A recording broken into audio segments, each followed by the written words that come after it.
एक समय महादेव जी पार्वती के साथ भ्रमण करते हुए मृत्युलोक में अमरावती नगरी में आए।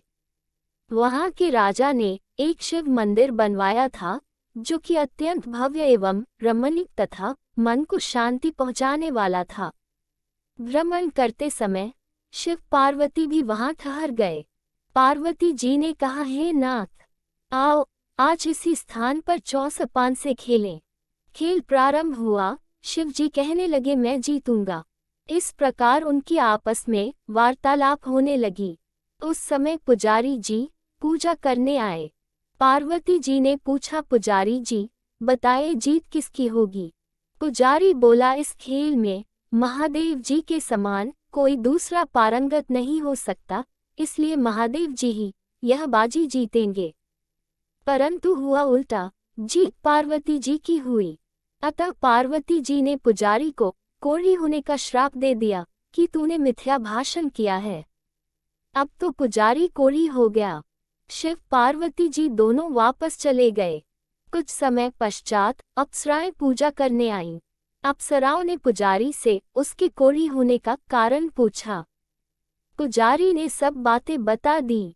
अप्सराएं कहने लगी, पुजारी जी आप 16 सोमवार का व्रत करें तो शिवजी प्रसन्न होकर आपका संकट दूर करेंगे।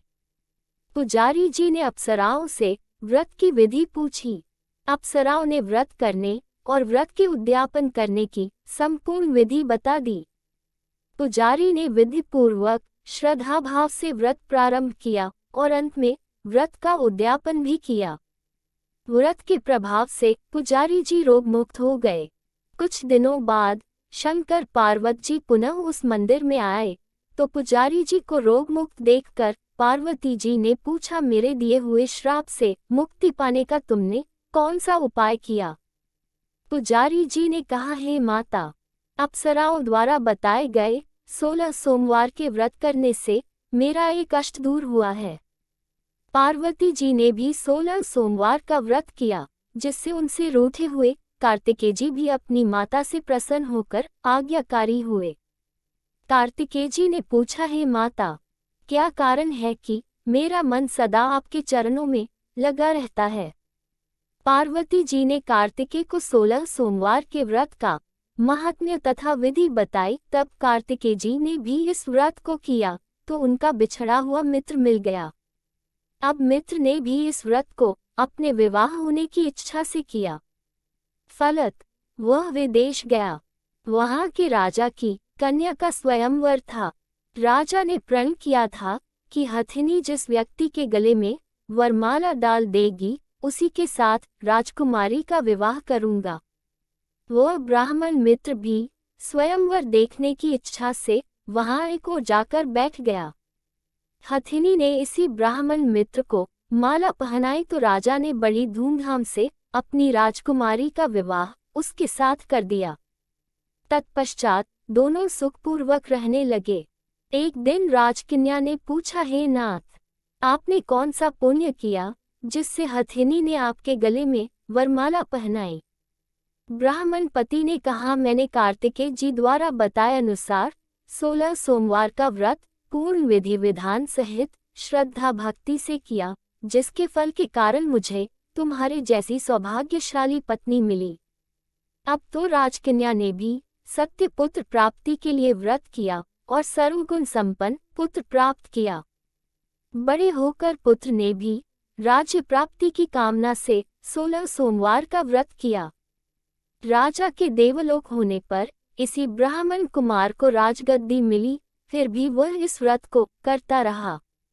एक दिन उसने अपनी पत्नी से पूजा सामग्री शिवालय ले चलने को कहा, परंतु उसने पूजा सामग्री अपनी दासियों द्वारा भिजवा दी।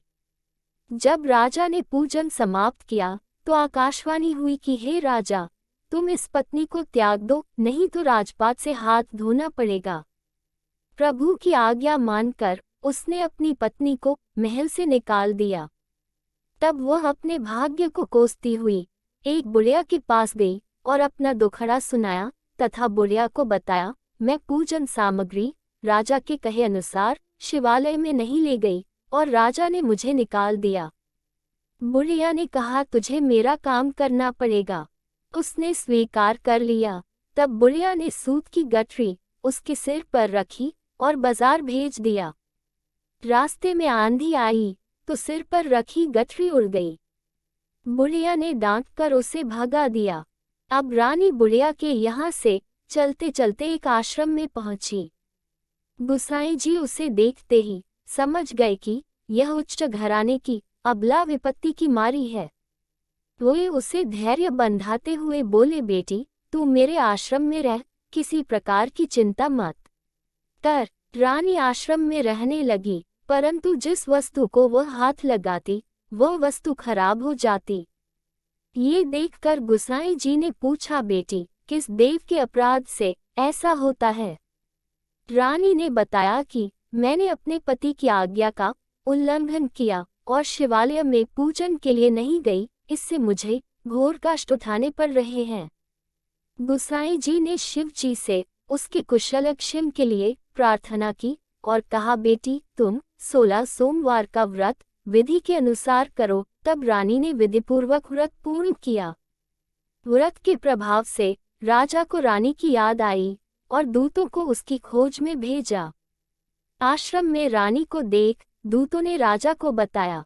तब राजा ने वहां जाकर गुसाई जी से कहा, महाराज यह मेरी पत्नी है, मैंने इसका परित्याग कर दिया था, कृपया इसे मेरे साथ जाने की आज्ञा दें। शिवजी की कृपा से प्रतिवर्ष 16 सोमवार का व्रत करते हुए वे आनंद से रहने लगे और अंत में शिवलोक को प्राप्त हुए।